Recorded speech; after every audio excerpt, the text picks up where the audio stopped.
మీ business ను develop చేసుకోవాలి అనుకుంటున్నారా? మీ పరపతిని పెంచుకోవాలి అనుకుంటున్నారా? అయితే ఓకే టీవీ ద్వారా L band, aston band ad, scrolling ad, ad with voice overs, logo bug, video ads ద్వారా మీ యాడ్స్ ను పబ్లిష్ చేసుకోండి. సంప్రదించవలసిన phone number 8520917933. Conditions apply. Danam Nagender sir కథ ఏందో చూద్దాం. సికింద్రాబాద్ ఎంపీగా గెలిస్తే ఎమ్మెల్యే పదవికి రిజైన్ చేస్తా, ఓడితే మినిస్టర్ పోస్ట్ ఇవ్వాలి. కాంగ్రెస్ అధిష్టానానికి నాగేందర్ కండిషన్. మినిస్టర్ పోస్ట్ కాదు, ఖైరతాబాద్ ప్రజలు చేతులు కాలు ఇరగొట్టకుండా చూసుకో. దానం నాగేందర్ కాలు చేతులు రెండు ఇంట్లో ఇరిచేసి ఇంట్లో కూర్చోబెట్టకుండా చూసుకోమని చెప్తున్నా.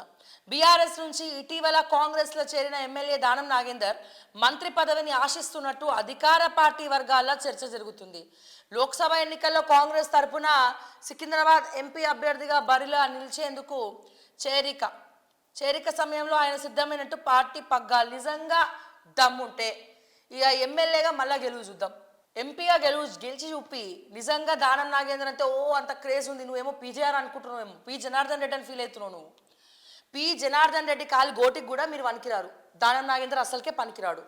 ఆయన ఆస్తులన్నీ పేద ప్రజలకు దారాదత్తం చేస్తే ఈయన పేద ప్రజల భూములని నొక్కేస్తున్నాడు. ఎంత తేడా ఉంది. పి జనార్దన్ రెడ్డి గారు పేదల పాలిట పెన్నిదిగా ఉన్నాడు, ఈయనేమో పేదల ఇల్లు కూడా కొట్టేసే పనులు ఉన్నాడు. ఒక ఏనుగుకు ఎలుకకి అసలు పొంతికనే లేదు, ఒక సింహానికి ఒక ఎలుకకు పోటీ పెట్టినట్టు ఉన్నది కథ. ఈడ చూసినట్టయితే ఇక ఓడితేనట మినిస్టర్ పదవి ఇవ్వాలంట, అట్లా నువ్వు ఎంపీగా గెలిచి చూపి. నీకు ఏ పార్టీ, ఏ సర్వే, ఏ సునీల్ కనుగోలు చెప్పి నువ్వు పార్టీలకు తీసుకొని సికింద్రాబాద్ ఎంపీ టికెట్ ఇచ్చిరో నాకు అర్థమవుతలేదు. కానీ గెలుస్తారని చెప్పి ఇచ్చిరు. కానీ గంపగుత్తగా ఎవరికి మెయిల్ చేస్తుంది అంటే బీజేపీకే మెయిల్ చేస్తుంది నిన్ను ఆడబెట్టడం వల్ల. క్లియర్గా అర్థమవుతుంది మాకైతే సీన్ సితారా. నేను ఒకటే చెప్తున్నా, రేవంత్ రెడ్డి గారు ఎందుకు ఇటువంటి డెసిషన్ తీసుకున్నారని అడగాలనుంది. కానీ ఇక మీ సినారియోస్ మీ లెక్కలు మీకు ఉంటాయి. కానీ నేను ఒకటే చెప్తున్నా, ఈయనకి మంత్రి పదవి ఇస్తే ఈయన ఎంపీగా ఎట్లా గెలవడు, రాసి పెట్టుకోండి. ఎంపీగా ఎట్లా గెలవడు. నేను ఎప్పుడు కూడా మీరు నా ఎనాలిసిస్ రెగ్యులర్గా చూసే వాళ్ళకి అర్థమవుతుంది. నేను ఎప్పుడు కూడా ఒక సైడ్ డప్పు కొట్ట. ఎందుకంటే ఇప్పుడు ప్రజలు ఎట్లా ఆలోచిస్తున్నారు, వ్యక్తిగతంగా చూస్తున్నారు, పార్టీ పరంగా చూస్తలే. పార్టీ బలాన్ని చూస్తున్నారు, ప్లస్ ఆ వ్యక్తి ఎట్లాంటోడో కూడా చూస్తున్నారండి. ప్రజలు ఏం గొడ్డుపోలే ఉట్టిగానే. అందులో ఇది సిటీ, ఎడ్యుకేటెడ్ పీపుల్ ఎక్కువ, సో ఇంకా ఎక్కువగా ఆలోచిస్తారు. ఓకే, ఇప్పుడు ఈ దానం నాగేంద్ర అనే వ్యక్తి ఎంపీగా గెలుస్తాడని నాకైతే నమ్మకం లేదు. మరి ఈయన కండిషన్ పెట్టిండట, ఒకవేళ కాంగ్రెస్ ఎంపీగా ఓడిపోతే మరి మీరు నాకు మంత్రి పదవి ఇవ్వాలని చెప్పి. అదేమైనా పుక్క ఎట్లా వచ్చిందా, చాక్లెటా బిస్కెటా? నువ్వు ఏం చదువుకున్నావని? కావాలంటే పంజాగుట్టగాడ బీడీలు చుట్టే ఫ్యాక్టరీ ఏమైనా పెట్టిస్తారు మన వాళ్ళు, బాగా పనికొస్తుంది.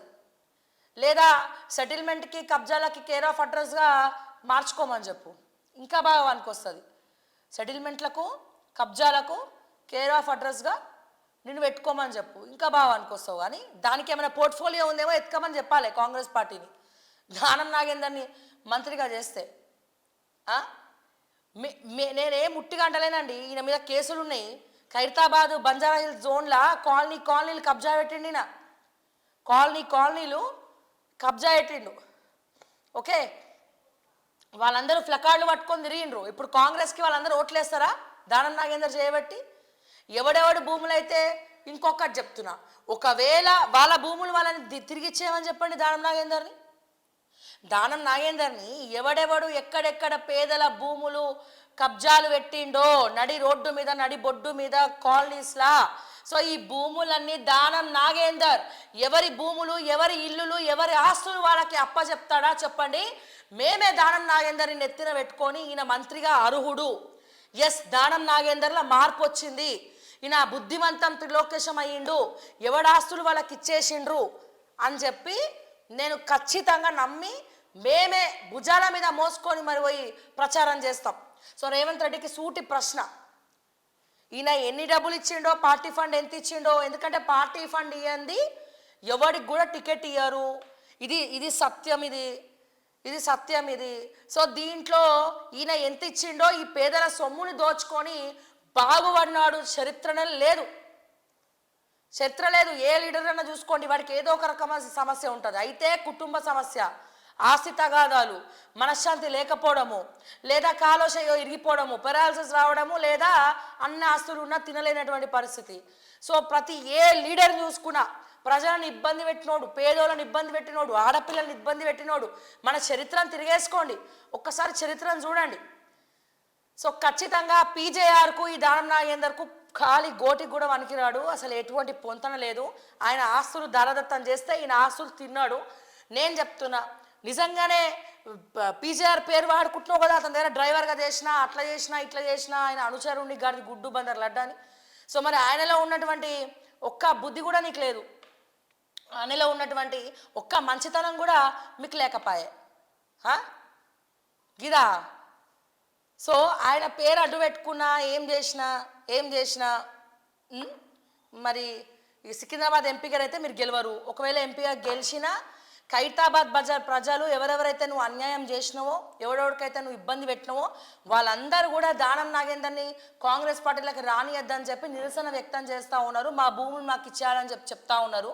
మరి ఇది ముఖ్యమంత్రి చూస్తున్నాడా, చూసే టైం ఉందా లేదా అనేది నాకు అర్థమవుతలేదు. కానీ నువ్వు మంత్రిగా నించుంటా అంటే ఎవ్వరు కూడా నీకు అధికారం ఇయ్యరు, మంత్రి పదవి ఇయ్యరు. ఒకవేళ నీకు స్పెషల్గా మంత్రిగా పెట్టాలంటే కనుక ఒక పోర్ట్ఫోలియో కొత్తగా క్రియేట్ చేయాలి. కబ్జాలు, సెటిల్మెంట్కి లీడర్, డాన్ అని చెప్పి ఒక పేరు ఇస్తే మంచిగా సెటిల్ చేసుకోవచ్చు. ఓకేనా? అండ్ దీని తర్వాత ఒకవేళ కనుక నువ్వు మారిపోయి వాళ్ళ భూములు వాళ్ళకి ఇచ్చేసినావు అనుకో, డెఫినెట్గా ఏం చేస్తాం, మేమే ప్రచారం చేసి దానం నాగేందరు దానం చేసే దాన వీర శూర కర్ణ ఈయన మారిపోయింది అని చెప్పి ఒక మంచి పోర్ట్ఫోలియో మీకు ఇవ్వమని చెప్పి మేమే రికమెండ్ చేస్తాం. ఓకే, చాలు ఇంకా సంపాదించుకుంది, కోట్ల ఆస్తుంది చాలు అనుకుంటే చాలు. నాకు అర్థం కాదు, ఈ రాజకీయ నాయకులు ఇడ్లీ తింటారో, వడలు తింటారో, లేకపోతే బంగారం బిస్కెట్లు తింటారో, లేకపోతే ఏమంటారు ఈ డబ్బులే తింటారో అర్థం కాదు. కానీ సో ఒక లిమిట్ అంటూ ఉండాలి కదా. వీళ్ళు ఇక్కడ మన తెలంగాణలో అన్లిమిటెడ్ ఉన్నారు, అందరూ అన్లిమిటెడే. సో అందుకే ఇటువంటి లీడర్లు ఉండబట్టే మన దేశంలో 40% మంది పేద ప్రజలు ఆకలితో అలమటిస్తున్నారు. ఇంకా భారతదేశంలో 40% ఆకలి కేకలు వినబడతా ఉన్నాయి. చేరిక టైంలో సైలెంటు, ఇప్పుడేమో షరతు, అగ్రనేతల గ్రీన్ సిగ్నల్ కోసం వెయిటింగ్, ఎమ్మెల్యే తీరుపై కీలక నేతల పెదవి విరపు. ఇక పెదవి విరిపే ఉంటుంది, ఎందుకంటే మిగిలిన వాళ్ళు లేరా ఫస్ట్ నుంచి కాంగ్రెస్ కండువా. ఇంకా నన్ను అడిగితే ఆత్మాభిమానం ఏమైనా ఉంటే ఎవడెవడైతే 12 మంది ఎమ్మెల్యేలు కాంగ్రెస్ని కాదని వెళ్ళిపోయినరో వాళ్ళు మళ్ళీ పార్టీలకి తీసుకురావడమే పెద్ద తప్పు. అంటే నిజంగా, ఎందుకంటే కాంగ్రెస్ని వెన్నుపోటు పొడిచినోడు ఎవడంటే దానం నాగేందర్ కూడా అందులో ఉన్నాడు ఒక క్యాండిడేట్. మరి ఎట్లా తీసుకుంటారు అనేది నాకు అర్థం కాలే. ఇంకా ఉల్టా కొద్ద గొప్ప మా బాపు కేసీఆర్ బెటర్. ఎందుకు? ఆయన మొన్న ఏం చెప్పిండు, ఒక ఆర్ఎస్ ప్రవీణ్ కుమార్ జాయిన్ అయినప్పుడు పాపం మా RS Praveen Kumar sir farm హౌస్కి పోయి మరి జాయిన్ అయ్యండి అక్కడ ఎర్రవల్లిలో. మొహం అయితే ఇట్లా వెలిగిపోయింది. సరే అది పక్కన పెడితే బాపు కేసీఆర్ ఏమన్నాడు మా కేసీఆర్ సార్ ఏమన్నాడు, ఎవడెవడైతే పార్టీకి వెళ్ళిపోయిండో పార్టీ నుంచి వాళ్ళు మళ్ళీ పార్టీలో రానియా అన్నాడు, పార్టీలకి రావద్దు అన్నాడు. సో అట్లాంటి కండిషన్స్ మీరు కూడా ఒకటి పెట్టుకుంటే బాగుండేది. మిమ్మల్ని మోసం చేసిన వాళ్ళనే మళ్ళీ పిలుస్తూ ఉండరు.